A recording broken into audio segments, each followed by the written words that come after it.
কতবার ভেবেছিনু আপনা ভুলিয়া, তোমারও চরণে দিব হৃদয় খুলিয়া। কতবার ভেবেছিনু আপনা ভুলিয়া, তোমারও চরণে দিব হৃদয় খুলিয়া। গুনগুন করে গানটি গাইতে গাইতে থামিয়ে দিয়ে অর্চিতা বলল, ভাবিনি আবার এইভাবে শুরু করতে পারবো। আমার কাছে তো পুরোটাই একটা দুঃস্বপ্নের মতো ছিল।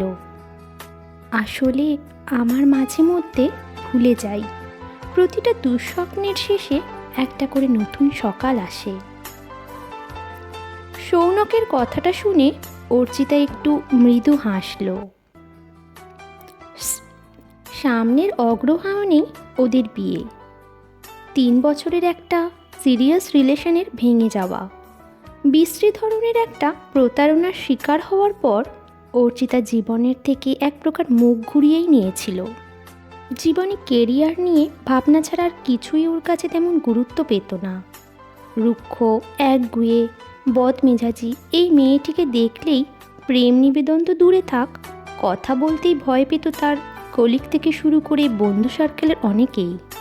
কিন্তু শুঁয়োপোকার থেকে প্রজাপতি হয়ে ওঠার জার্নিটাতে যে পাশে থাকতে পারে, ঠিক সেই জানে আসলেই ভালোবাসা কত সুন্দর। সৌনক ঠিক তেমনই রোদে পোড়া তপ্ত গরমকালের পরে এক পশলা বৃষ্টি নিয়ে এসেছিল অর্চিতার জীবনে। হ্যাঁ, অনেকটা সময় কাঠখড় পোড়াতে হয়েছে, তবে শেষমেশ অর্চিতার মুখের হাসিটা ফিরিয়ে দিতে পেরেছিল সে।